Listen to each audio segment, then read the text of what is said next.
Here's everything you might have missed in the Spider-Man No Way Home trailer. After much fanfare, many spider emojis, and a fevered analysis of Andrew Garfield's travel schedule, the latest Spider-Man No Way Home trailer finally dropped on Tuesday evening. With villains galore, conspicuous omissions, and more Easter eggs than an omelet buffet in April, the new No Way Home trailer had a little something for everyone, especially if you're someone who wanted to see a murderer's row of iconic Spider-Man villains and the promise of more to come. Now we're going to break it all down for you in just a moment, including all the Easter eggs and hidden details that you might have missed. Now, if you prefer to read all about it, we have plenty of coverage waiting for you over on Nerdist.com. And if you're worried that we might spoil something for you, well, make like Peter and find the nearest web on out of here. Well, I should probably get out of here. Be safe. See you later. Alright, let's get into it, shall we? The latest trailer for Spider-Man No Way Home confirms some basically already confirmed theories, raises brand new questions, and has plenty of juicy details for us to sink our teeth into. It begins with a sullen, banged-up Peter Parker standing in the rain, presumably following the fallout of something connected to J. Jonah Jameson and Mysterio revealing his real identity at the end of Spider-Man Far From Home. And we see references to that in the shots that follow, with giant video billboards doxing Peter and declaring him public enemy number one. They are shown as half Peter, half Spider-Man, like he was often depicted in the comics. Now, Peter reflects in voiceover to MJ about how crazy his life has been ever since he got bit by that radioactive spider. And while we were mercifully spared seeing Spider-Man's origin story in the MCU once more, we'll explore Peter Parker's early days as your friendly neighborhood Spider-Man in the upcoming Disney Plus series Spider-Man Freshman Year. Peter says he's only had 1 week where his life has felt normal, and that was when he revealed his secret identity to MJ during Far From Home. And while this is happening, we see news helicopters reading WIPE, W-Y-P-E, surrounding Peter and MJ, which is exactly what Peter wants to do to the world's collective memory, to wipe it of his real name. Now, after Peter and MJ swing through subway tunnels, we see Peter make his fateful decision to go visit the Sanctum Sanctorum, which is redecorated with Winter Collection IKEA. As you may know by now, this film is going to riff on several comic book storylines: One More Day, Brand New Day, One Moment in Time, and Happy Birthday, as Peter turns to the occult, in this case Doctor Strange, to make the world magically forget who he is. However, Strange explains that Peter botched the spell to make everyone forget who he is by interrupting the Sorcerer Supreme's thought process. And when he did that, Strange says, we started getting some visitors from every universe. But not in like a weird Game Master Anthony type of way, rather it's a much more murdery and immediately dangerous for Peter type of way. After that, we return to the highway battle from the previous trailer where Dr. Octopus first appeared, and we see much more of the Green Goblin than a cackle and a pumpkin bomb. In fact, we see Spider-Man's Defoe in DeFlesh, flying through a cloud of smoke. And this is followed by Peter in his black and gold Spider-Man suit dodging a lightning strike from Jamie Foxx's Electro from Amazing Spider-Man 2, who we'll see more of later this trailer. Now, quick side note about this suit: while it's tempting to think this is Night Monkey's costume with an arcane upgrade courtesy of Doctor Strange, the exposed wiring and circuitry gives increasing credence to the rumor this is simply Peter's regular Spider-Man costume turned inside out. Back on the highway, we see Alfred Molina's Dr. Octopus again battling Peter and pinning him to the column of a bridge with his tentacles, only to realize this isn't the Peter Parker he knows at all. And the way he pins Peter to the wall is also a nod to when he unmasked Peter Parker in Amazing Spider-Man number 12. If you look closely at his mechanical arms, they're regular silvery gray in the initial scenes on the highway when he's chasing Peter, and when his arm bursts through the roof of that car that Peter's in with that mystery woman. However, when Doc Ock has Peter pinned, the arms have a reddish-yellow tinge to them, and this is connected to a shot later in the trailer that could explain why Doc Ock seems to become Peter's ally. Later, we see Doc Ock's tentacles morph as they seemingly absorb nanobots from Peter's Iron Spider Stark Tech suit. And the most plausible scenario here is the Stark technology in Peter's suit is repairing the damaged inhibitor chip in Otto's mechanical arms that let their onboard AI corrupt him and take over his mind in Spider-Man 2. But before all of that, we do see Otto yeet an auto at Peter in his Iron Spider suit. Now, if you look closely at the license plate, it reads ASM 8183. Now, obviously, ASM stands for Amazing Spider-Man, but the 8183 could have two different meanings. The first is a date. On August 1st, 1983, Marvel published Amazing Spider-Man number 243, an issue called Options, in which Peter makes a big decision about his future, including whether or not to give up being Spider-Man once and for all. It's something that makes a lot of narrative sense with Peter's arc in this movie. However, it could also refer to the run of 3 issues Amazing Spider-Man 81 through 83, and those involve a series of incidents including Peter's activities as Spider-Man jeopardizing Aunt May's health, the return of Electro, Spider-Man's suit getting tarnished, and Gwen Stacy falling into a coma because of her proximity to Peter and therefore Spider-Man. Any way you slice it, this is about Peter's double life and how it constantly puts those he loves at risk. It's one of the main reasons why he needs a secret identity in the first place, and the motivating factor behind the storylines this film is adapting. Moving on, we next see Doc Ock with his new red arm standing in the magical murder basement of the Sanctum Sanctorum, standing opposite Peter, MJ, and Ned, who's apparently wielding a crossbow. They also needlessly clown on Otto Octavius for his real name, like Peter didn't call himself Night Monkey for a whole act of a movie. You did that, buddy. You did that. Now, after that, we see a shot of the Statue of Liberty under construction. Apparently, in the wake of Endgame, they decided to add a giant Captain America shield to the Statue of Liberty, which, I gotta be honest, is a terrible design choice. Why would you do this? Look, I get the marketing. You have that bus ad later in the trailer. New York's newest Avenger. Give her like Wolverine claws or something, or don't give her anything actually. Forget I said anything. Don't give her stuff. She's fine. Anyway, as we'll see over the course of this trailer, this is the site of the film's climactic battles with members of the multiversal Sinister Six. We see Peter swinging across power lines, presumably to go fight Electro, and in the very next shot, who do we see standing right behind Peter on a pylon like Toyohiro Kanedaichi? That's right, Electro, baby! Here we can see more of the exposed wiring and circuitry on Peter's suit, as well as his phone, which he has duct taped to his chest so he can FaceTime with Ned and MJ while he hunts down these multiversal interlopers. Also helping Peter with that apparently is some sort of arcane gauntlet. As Electro powers up, runes on his arm glow orange and we see eldritch magic circles surround Peter's forearm. So maybe Doctor Strange enchanted his suit so it alerts him when one of these cross-dimensional villains are nearby. Kind of like how Sting glows blue when orcs are near, but orange and for characters from different cinematic universes.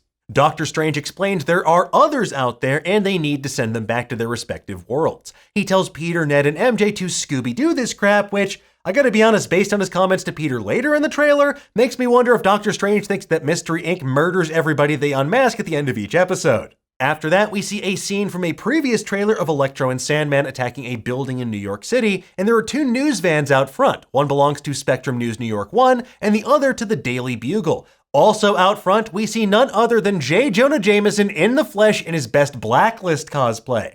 And while I know that everyone's hoping for the infamous pointing Spider-Man meme in this movie, personally, I want 3 J. Jonah Jamesons all demanding pictures of Spider-Man in unison. Now, given the presence of news media and supervillains, this is most likely the building where Peter and Aunt May are currently staying. Maybe it's somewhere they've been lying low to avoid public scrutiny following Peter's very public unmasking. And we've also seen in previous trailers what looks like Aunt May's apartment getting severely damaged at one point. Now, later in the trailer, we do see Aunt May hustling through a building holding some sort of mystery object in her hand, maybe a walkie-talkie or some other important item, but it would also explain why Happy Hogan looks so forlorn later in the trailer, and why armed operatives from the Department of Damage Control move in as well. And last but certainly not least, it also gives context to why Peter is so desperate to stop that pumpkin bomb the Green Goblin hurls into the lobby. Later, Doc Ock explains to Peter that he's flying out into the darkness to fight ghosts, and Strange elaborates on this by saying all of these people died fighting Spider-Man, and to repair the timeline to send them back to their proper place, Peter has to kill them again. It's something that Peter can't accept as the only solution, which is really hammered home by Ned's "This is Fine" dog sticker by artist KC Green on his laptop. Things are not, in fact, fine, hence the crossbow on the table and the whole rift in the space-time continuum. But let's assess that statement really quick. Green Goblin oopsie-doopsies himself with the glider in Spider-Man. Doc Ock sacrifices himself to save the day in Spider-Man 2. Electro is straight up murked in Amazing Spider-Man 2. But as for Sandman and Lizard, maybe we missed something? Because unless Peter throws some dirt in Sandman's eye and on his grave in a never-released post-credit scene for Spider-Man 3, or if Kurt Connors died in prison after Amazing Spider-Man, then I don't think that blanket statement applies to them. Perhaps they could be later additions after the hole in the multiverse gets even wider, as Doctor Strange alludes to towards the end of the trailer, but only time will tell. Back to the matter at hand, though, Peter refuses to accept that murder is the only option, which leads to him stealing Doctor Strange's magical mystery box from the Sanctum and trying to make good his escape. But using the old Wong special, Strange uses sling ring portals to make Peter accidentally web himself. Stop webbing yourself! Stop webbing yourself! Strange then uses an eldritch lasso to rein Peter in and punch his soul out of his body like the Ancient One did to him back in his solo film. Now, this also provides some new context for the following shot of Strange surrounding Peter with trains as they speed through a mysterious desert location. Maybe when Strange punches Peter's soul out of his body, it's so he can show Peter how the multiverse works and how what they've done is affecting reality. And that would explain the surreal nature of the imagery we're seeing, like the Inception-esque version of New York City that evokes the scenes in Doctor Strange when the Ancient One sent Caecilius and his forces to the mirror dimension. Now, if Peter doesn't want to accept that this is the only way to save the day, Doctor Strange needs to show him proof of how they are a danger to our universe up close and personal. As this is happening, we see those aforementioned shots of Aunt May running, Doc Ock's arms changing after interfacing with the tech in Peter's suit, and Peter narrowly avoiding Electro's blast during a showdown at the Statue of Liberty. We then get our best look yet at the much improved, redesigned version of Max Dillon. Dressed in tactical gear augmented with electricity harnessing equipment, this version of Electro even has his iconic mask from the comics when he powers up his electrical abilities. And although he does temporarily turn bluish, his lightning bolts are mostly yellow in nature this time around.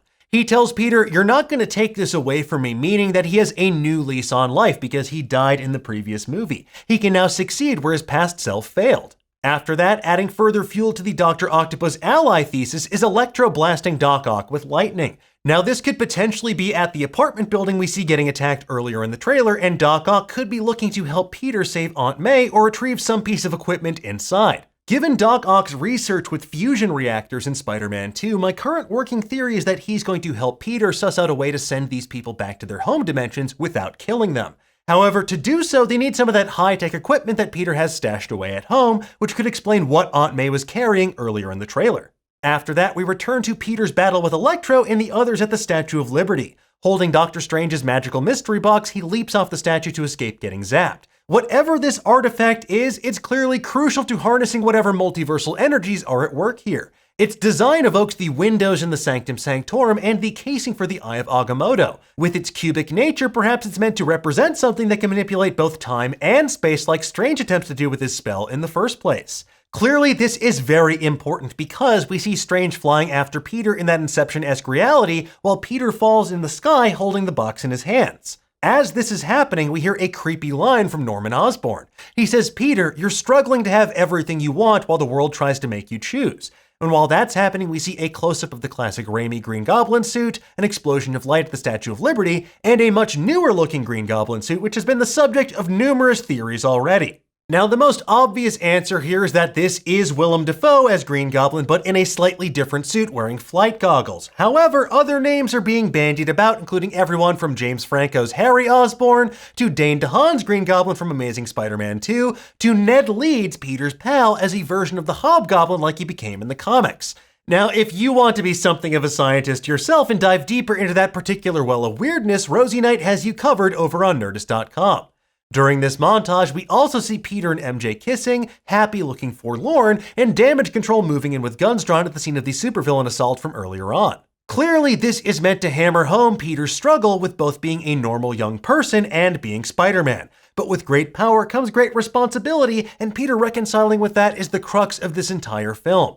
We see an eruption of blue light surrounded by circles of orange magical energy, almost resembling a Dyson sphere as a shockwave spreads out from it. And those rings also resemble the same ones that appeared when Doctor Strange cast his ill-fated spell earlier in the trailer. This is followed by one of the most conspicuous scenes in the entire trailer. We see Electro, Sandman, and Lizard atop the scaffolding on the Statue of Liberty, preparing to face off against just Tom Holland's Peter Parker. Wink. Now, this would be more believable if they were all converging on Peter. However, given their spacing, the negative space around Peter in that shot, and the fact that Lizard looks like he's just jumping to his death, means that most likely some other Spider-Mans, a pack of Peter Parkers, have been removed from this trailer. In one of the international trailers, you can actually see what appears to be Lizard getting punched in the face by some invisible force. And let's face it, folks, a 3v3 would make this particular battle way more interesting. Wouldn't you agree? Also during this sequence, Peter tells Aunt May that this is all his fault and he can't save everyone. It's a statement that's really hammered home after the newly constructed Captain America shield collapses, causing MJ to fall from the construction site and Ned to dangle helplessly from a steel beam.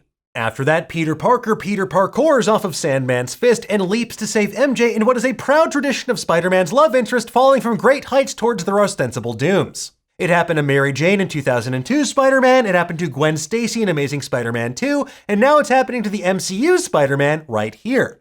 Obviously, this is meant to evoke the tragic accident that killed Gwen Stacy when Peter Parker was unable to save her despite his best efforts. And it's teed up by his line earlier in the trailer about not being able to save everyone. Now, there are a few possibilities here. One is that Peter will save her in the nick of time and we're just overthinking things, but nah. The other is that Andrew Garfield's Peter Parker will lend a helping hand and help save a fellow Peter from the heartache and pain that he had to go through. And last but not least, Peter could save MJ, but let Ned fall, setting him on a course to become the villainous Hobgoblin later in the franchise. Now, of all of those options, I'm gonna guess that Andrew Garfield helps out Peter for now, but as with everything, we'll just have to wait and see. The trailer ends on an auspicious note with orange and purple energy fissures erupting in the sky around the Statue of Liberty and presumably the arcane focus of that magical mystery box. Those were the same colors involved when Doctor Strange's spell went awry, and clearly things aren't getting any easier for the Sorcerer Supreme. If you look closely, all this scaffolding around the Statue of Liberty is gone, so presumably this takes place after the big battle with the Sinister Six. And Doctor Strange says they're starting to come through and I can't stop them, which is an awfully loaded statement given what we know about Marvel's upcoming movies. This could mean even more Spider-Man villains like Venom will pour through the rift until our heroes manage to seal it off, or it could mean the multiverse gets so damaged in the process, the rift opens up the MCU to the multiverse of madness that Doctor Strange will explore alongside Wanda Maximoff and America Chavez in his sequel next year. For now, though, we're left with a much better sense of the arc of Spider-Man No Way Home, some raised eyebrows about what was left out, and a growing sense of anticipation to finally see this film in theaters on December 17th. Anyway, folks, there you have it. That is everything we spotted in the latest Spider-Man No Way Home trailer. In the meantime, we have plenty of other Marvel deep dives just waiting for you over on Nerdist.com. But first, tell us, what did you think of the latest Spider-Man No Way Home trailer? Did you spot anything that we missed? Please, Scooby-Doo this crap. Let us know in the comments below and like and share this video with your friends. And if you haven't already, whip that subscription button and notification bell so you never miss a new video. And for the latest and greatest in the world of pop culture, make sure you stay tuned to Nerdist.com.